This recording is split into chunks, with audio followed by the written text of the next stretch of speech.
Yeah, I once said one of the most important things is knowledge, and I guess this might have been attributed to a certain individual. What I meant to say was education. One of the most important things is education. Education liberates us all. Education is the thing that liberated humankind, all of us. We were liberated by education, which is experimentation, which is trial and error, which is learning, unlearning, and continuing to learn. Now, I am a person that gained great respect for someone I didn't know. This man, he's done a lot of his for his community despite his background, and continues to do so. And one of the things that I could relate to was the sort of dream or vision to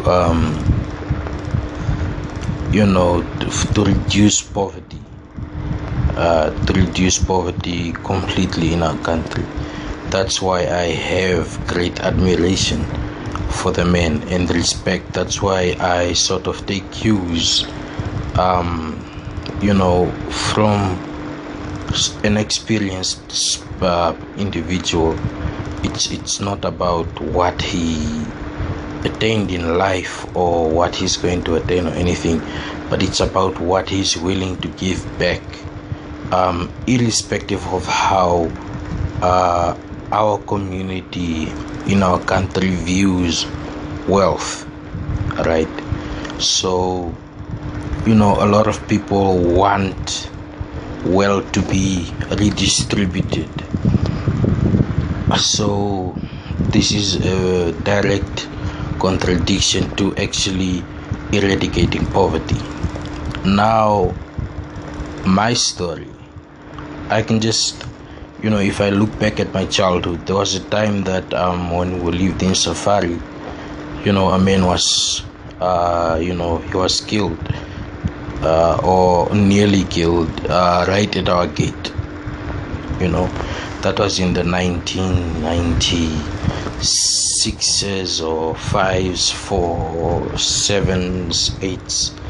There, people were drinking a lot, and there was a lot of hostility in that neighborhood. As a lot of immigrants were coming from Angola, and there was this fear of people being deported, so some people had to be hidden.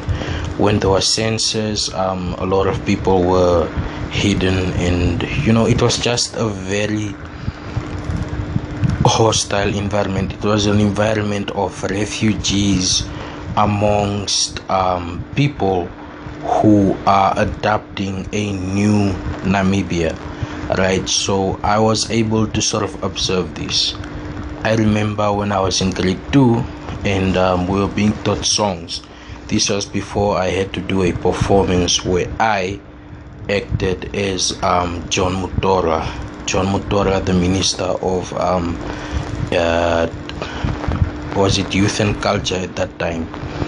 And we were singing songs, and this, I don't know why, but this kind of stuff was just easy to me. So they would recite the songs and we just sing it, and I was bored. We got there, we did my uncle, he was a victim of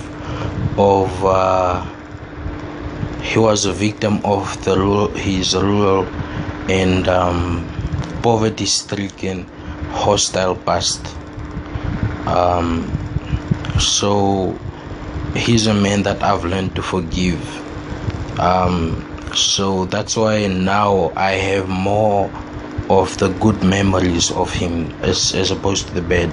So he put me in my little suit, and my mother went to the village that time, and we went to the stage and I acted as John Mutora. I made my speech, and after that, well, they're playing the drums and I did the dance, and it was really nice and liberating. This was during a time when I was lapsing into and out of depression and anxiety, and I didn't know what that was. And I didn't know what that was until I was around 18, when a doctor, when I was finally able to come out to a doctor and tell him that I think that my biggest hurdle in life has been anxiety. It's why I've always hated myself. It's why I've always made sure that I underperformed. I wasn't in the limelight. Even in sports, I would not give my best, because giving your best means people see your best, and I tried my best to stay out of the limelight in everything I did, from education to most of that. I just wanted to keep a low profile because of that, and all of these insecurities and all of that stuff. And he helped me when he put a label on it, when he said you have anxiety and there's treatment for it. It was like 18 years, and finally, after all of my own research, after all of my own trying to find out ABC, there was this man that told me, yeah, I know about this. And he helped me a lot. He helped me in a lot of ways, to the point where it became very suspicious to people. Of course, his dedication to try and help me overcome these hurdles of the mental illness and stuff. So when you speak of mental illness, people think crazy, and that's not the case. It was clinical depression. When I was clinically depressed, he helped me.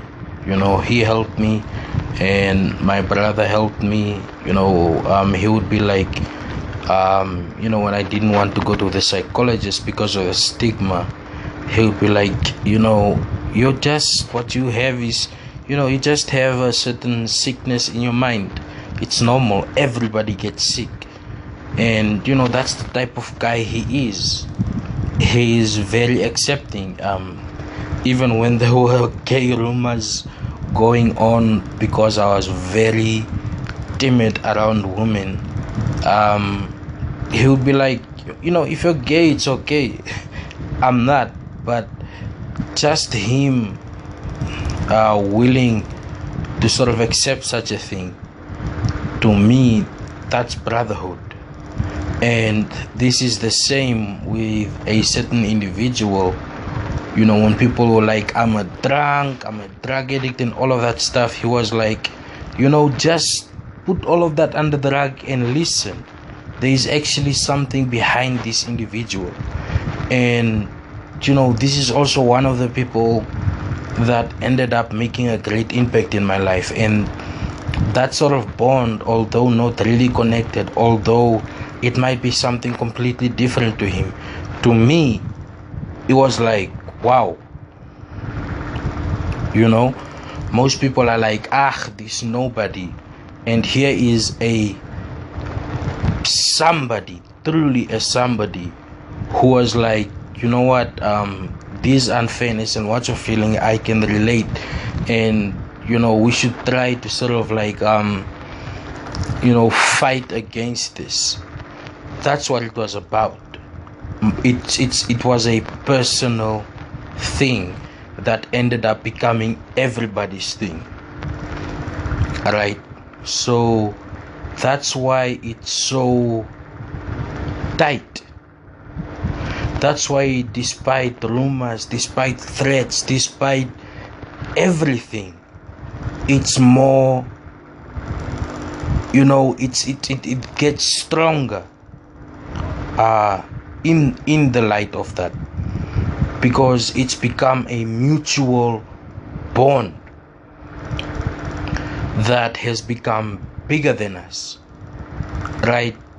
We didn't expect it to become bigger than us. We didn't expect so many people to relate. We totally didn't. It was just two kids who are overly smart. Okay, I'm okay, but he's really, really smart. I mean, so, and, who were being undermined due to not being understood, due to the level of thinking, so, this kind of metamorphosized into this great unbreakable team, the team that everybody wanted to become a part of, not because it was a winning team, because it was a loyal team, because it is a loyal team, because it's a team that's built on loyalty, despite,